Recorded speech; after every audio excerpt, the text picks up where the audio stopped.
Le technicien agricole.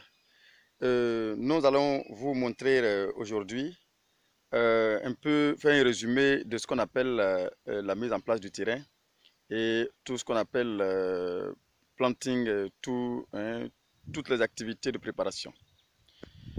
Regardez un peu ce champ. Je vous avais dit, la préparation du terrain consiste à nettoyer. Et dans les autres vidéos, c'est juste un petit résumé que je suis en train de vous montrer en fait. Ici déjà, on a préparé le terrain, on a fini de faire tout cela. Hein, les gros bois, ceci ou cela, tout ce que vous voyez a été effectué. Maintenant, on va passer maintenant à ce qu'on appelle le planting. Voilà. Après ça maintenant, après ce que vous voyez, on passe maintenant au planting. Voilà. Aujourd'hui, c'est une démonstration du planting. Et après le planting, on va maintenant vous montrer comment comment on peut arriver à entretenir maintenant la plantation. Comme vous le voyez dans ma main, c'est le piquet qui est là. Voici l'emplacement du piquet. Et je vous avais dit, lorsqu'on arrive là, dans la vidéo précédente, lorsqu'on arrive à ce stade, qu'est-ce qu'on fait? On récupère carrément le piquet et on va faire ce qu'on appelle la trouaison. Voilà, je suis en train de faire une trouaison. Voilà, j'enlève cette terre, je mets de côté, mais à côté ici.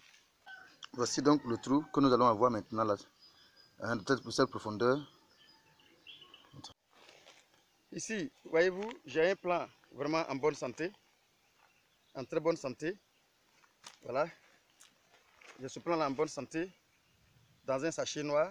Voilà, voyez-vous. C'est ce plant là maintenant que je vais planter. Je vous ai parlé des oreilles. Les oreilles, c'est ce côté là. C'est ce côté là qu'on coupe. On va couper. Et on va fendre. Puis préalablement, on va fendre le bas. Le bas est fendu par, on le fend par le bas, comprenez? Et on le met délicatement. Et voici comment on tient. Voici comment on tient la plante. C'est comme ça qu'on tient la plante. Regardez comment on tient la plante. C'est très important de savoir comment on tient la plante. Pour ne pas trop bousculer, on tient par le collet et l'autre main tient le bas. On le dépose tranquillement dans le trou. Et regardez le sachet, comment ça va sortir. Regarde le sachet. Le sachet sort comme ça. Regarde le sachet, ça sort. On glisse. Parce qu'en bas, il était coupé au préalable. Voilà, tout simplement. Parce que ici, il avait coupé. Donc, il a déposé. La motte de terre est restée. J'ai soulevé, j'ai enlevé simplement le sachet en haut par le haut. C'est-à-dire, j'ai coupé comme ça. J'ai coupé ici, ici. Et j'ai enlevé simplement. Voyez-vous, c'est très simple. Le planting est très simple. Voilà. On enlève. Et maintenant, voici la motte de terre restée en bas.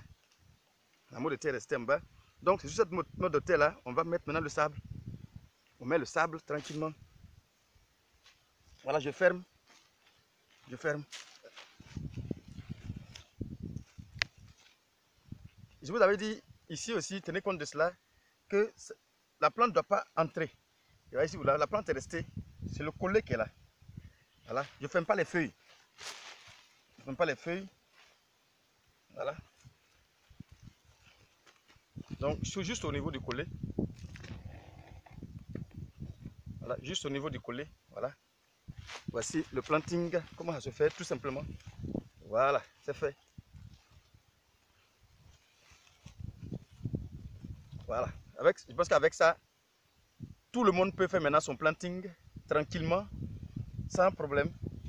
Et vous qui suivez, vous pouvez aussi conseiller ça à vos différents. Même si les gars sont en train de faire ton planting, même si tu es au bureau et que tu as suivi cette vidéo, désormais si les gars font ton planting, tu peux quand même suivre, tu t'y connais un peu. Ça peut te permettre de suivre facilement ta plantation et de suivre désactiver ta plantation tout simplement.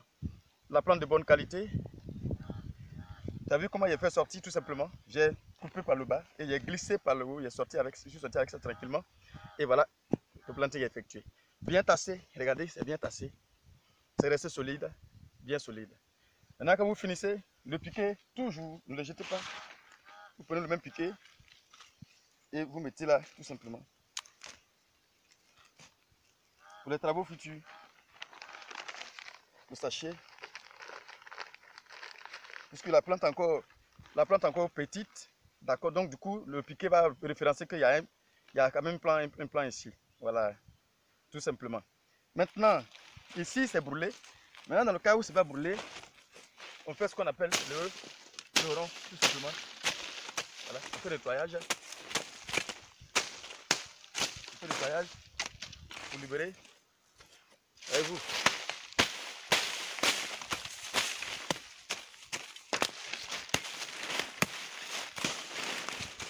C'est ce que j'appelle le rond d'environ 1,50 m. Hein, c'est un rond d'environ 1,50 m. Voilà, c'est ça, on fait le rond.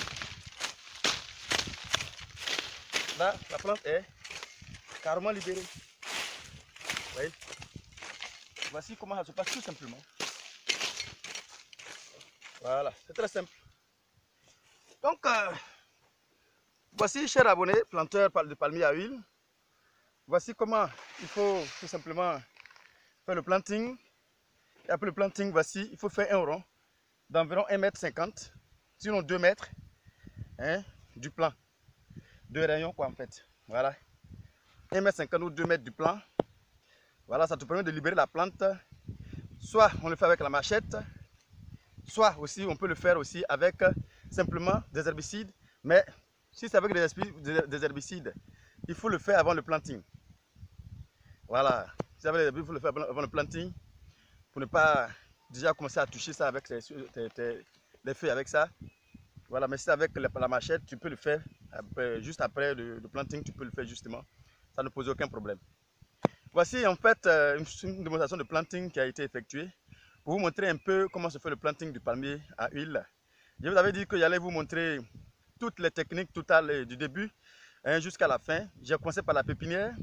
On a maintenant préparé le terrain, toutes les phases pour préparation du terrain. Celui qui n'a pas suivi cette vidéo, je te conseille très rapidement d'aller regarder cette vidéo.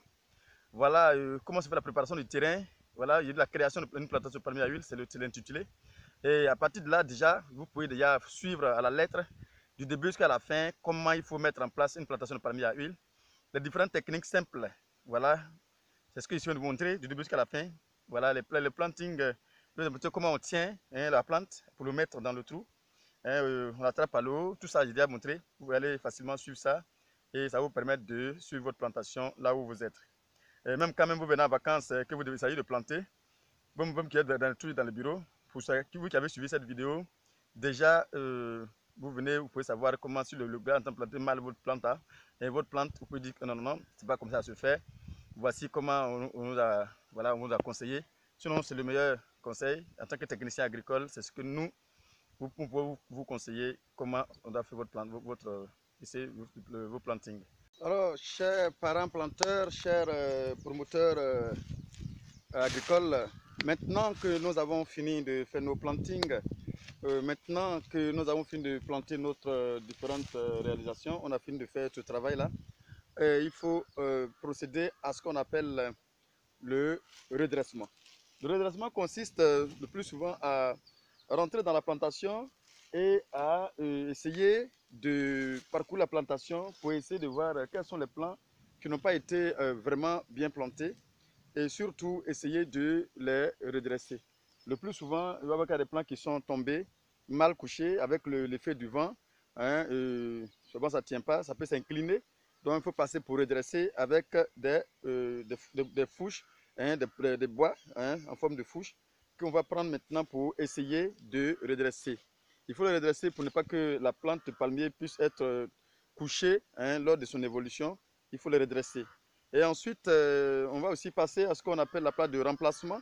La plate de remplacement consiste aussi également à rentrer dans la plantation et essayer de voir quels sont les plants qui n'ont pas pu peut-être tenir, quels sont les plants qui ont subi peut-être ce qu'on appelle les effets des rongeurs.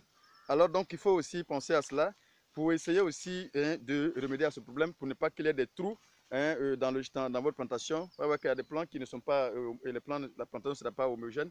Donc il faut passer de temps en temps pour observer le champ, pour regarder quels sont les plants qui ont pu succomber sous l'effet des rongeurs ou bien sous l'effet des secousses, des plantes qui n'ont pas pu tenir, sous l'effet du soleil, ça dépendra. Mais il y a des plants quand même qui peut-être vont vous décevoir. Et ces plantes-là, il faut quand même déjà les remplacer pour maintenir votre champ homogène en fait. Donc ce sont des phases aussi importantes qu'il ne faut pas négliger. Il faut vraiment respecter ces phases-là. Après le planting, je pense que c'est la phase de vérification, c'est la phase de remplacement, c'est la phase d'observation. Nous sommes pleinement dans la phase d'entretien. Je vous ai dit qu'on allait maintenant vous aider à entretenir votre plantation. Voici la phase d'entretien qui a commencé comme ça. Déjà commencé à... Actuellement, la plantation dans laquelle je suis actuellement, ou comme vous le constatez, pour le moment, n'est pas enherbée. Donc déjà, ce qu'on peut faire, c'est d'observer son évolution. Et puis après, un mois, 2 mois après, on va déjà commencer les autres phases d'entretien à venir en fait. Voilà, donc voici un peu une plantation, une nouvelle plantation. Une démonstration un peu de ce qu'on appelle le planting. Et voici comment ça se passe. Je pense qu'on va suivre cette phase d'entretien de plantation.